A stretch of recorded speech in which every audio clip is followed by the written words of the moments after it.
stop. A family shop. Think Thayer. Come on, let's get rolling. Come on, let's get moving. Think Thayer.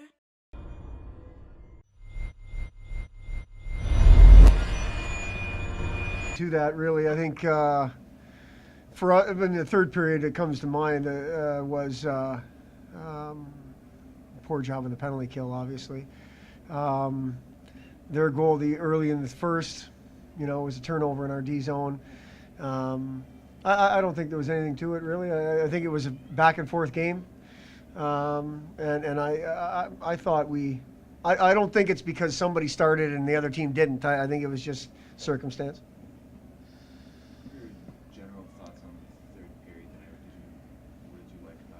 I didn't like anything about it. My general thoughts were, it's not good enough. You mentioned penalty kill. Is there anything specifically you'd like to see the PK do better? Yeah, we need to execute better. Specifically, tonight was in zone. Last Saturday night was our forecheck. Tonight was in the zone. Anything particular on the in zone play? Well, I guess rotation. The winning goal was exactly what we showed them on tape that Ohio State did last Saturday night, and not only we weren't there, we couldn't get a save. The goal to start the third period was a pretty simple pass across the ice and a one-time shot. I mean, it's just execution. The thing that comes to mind in that first goal in the third period was we had the puck on our stick and couldn't get it out. So just in-zone execution tonight. Was compete level better? Yeah, no, I thought our compete level was good. I'd be surprised if anybody disagreed with that. The ebbs and flows of the game, I thought our guys, figuratively took some punches and gave some punches. It was a back and forth game, unfortunately. Was it anything on the? We'll go back to PK for a minute. Okay. Was it anything that Ohio State did that out, or was it mostly you guys? Well, no, I don't want to take anything away from Ohio State. Obviously, they did some great things on the power play, and going into the third, we had to kill off 110, which we didn't. Then we killed one off, and then we took another one. So that was dumb penalties again in a situation where we can't have it, and especially when our penalty kill is struggling as badly as it is. So I don't want to take anything away from Ohio State, but I think if we look at those two goals in particular in the third period, those are things that should be stopped. Those are things that you show people on tape that this is what they're going to do. You start with Nick Schilke because he's a top, not only on the ice tonight, he's a top player in the country. And then the second goal they scored in the third period was exactly what we showed them on tape. And our weak side forward didn't see it, didn't pay attention, wasn't in the moment. I don't know. Exactly. I was going to say was a lack of focus. Oh yeah, I mean, I think it is. Well, I don't want to put it on the boys only. I'll take blame. Lack of preparation. We didn't do a good enough job preparing them. What was the difference tonight, power play wise, compared with the first 4 games of the year? I thought our power play looked. We had a bunch of zone time.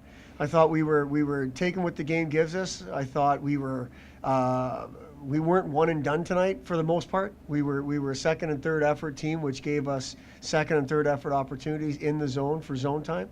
And then, we scored goals. We found a way to. I thought Rouser made a big time play on the first one. The second one was a good net front, a good shot by Sean, and then sorry, that was the third one. I guess the second one was the backdoor play, and that's one of the plays we want, one of the looks we want, and we executed it. What do you like about having Alec and Mark out there up top together on the same unit? It seemed like they were cycling. Yeah, well, Alec is poised and puck skills to burn, and Mark is just a guy that's he passed the puck as good as anybody we have. He shoots the puck really well. What Mark is also good at is he'll hunt down pucks, like second and third opportunities. He'll hunt them down because he can skate so well and get there. And then it's when you've got a guy like Rouser at the top, he's just bringing poise and a little bit of calm to everybody. So I think it's a nice combination on the power play anyway. Maybe it's kind of nitpicking on my part, but did you get 3 power play goals early, and then you have a couple of opportunities in the third period where getting a goal ties the game up? Yeah. Yeah, I mean I would agree with you. We're going to take baby steps here, and tonight we had 3 power play goals, and we'll take that. Where there I'm sure looking back, we lost the special teams game, and that's what it comes down to for me. We can call it nitpicky, call it whatever you want. We lost the special teams battle for the 5th game in a row, and that's not good enough. Were we excited that we got 3 goals in the power play? Yes, but I would agree with you that we had opportunities to tie that game with a power play, and we didn't. That was probably our worst power play of the game.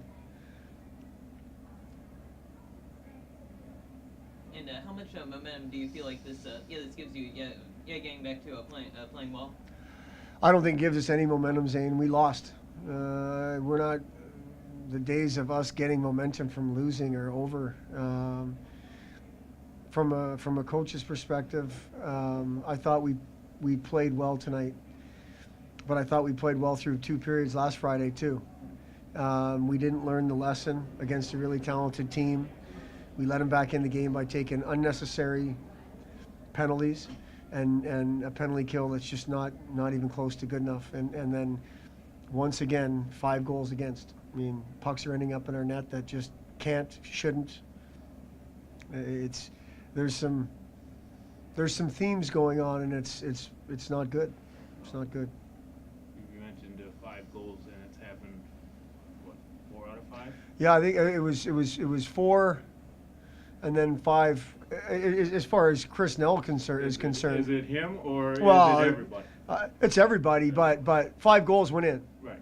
5 goals went in, and 5 goals went in last Friday, and 4 goals the Saturday night at Bemidji. I mean, this is unacceptable. I mean, I think they had 22 shots and 5 goals. I think Ohio State's a great team. I think they've got great players, and they're capable of scoring 5 goals on 22 shots. But that's not what our team's about, giving up 5 goals on 22 shots. I think you answered this, but is there anything to build on from tonight, or do you just scrap it and start over? No, I don't want to do that. I don't want to do that. If that's what Zane's question was and I answered it wrong, I apologize. Because there's things to build on tonight. We improved from the last time we played a game, which I'm going to put my coach's hat on and say that's what we want to do. We want to make daily improvement. I think if we play that way, at least the way we played through 2 periods, we're going to be a handful.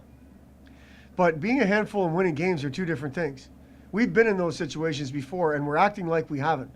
That has to change. I want that to burn. I want guys to realize what their role was in that, good or bad. If it was good, then it needed to be better. If it was bad, then it needs to be better. I mean, how are you helping us win games as an individual? That's where we need to be. Not because we need to win a game, because we really want to. That effort right there deserved better. But we got what we got because ultimately we didn't execute for long enough. Now, 0-4-1. Obviously, that's not where you want to be. Now, how do I want to say this? Okay, does it sit there on the guys that you haven't won, and is it bothering, or is it going to be a hampering? Like, we're yeah, you know what? It's hard to say. We've been 0-4-1 for probably 15 minutes, so I know what you're saying. It's going to start to make guys white knuckle the stick, and that's why I don't want it to be a stressful. We need to win at all costs. Like that's not where we are. We want to win bad because we work really hard every day in practice, and we want to get rewarded for that. Your season's not 5 games. It's only 5 games old, but and 2 of them have been league games. That's it. We've got 26 more league games. However, we don't have a win yet, and we've had leads going into third. Again, that's where the fine line from a coaching perspective is. And come at me, that's fine. I want people to come at me. I'll deal with the team, and I'll continue to tell the team you can't listen to the noise. You can't worry about anything. You let me take the bullets. You let me be out in front of it, and I'll do that. And you just need to get better. You just need to worry about our next opportunity, which in this case is going to be tomorrow.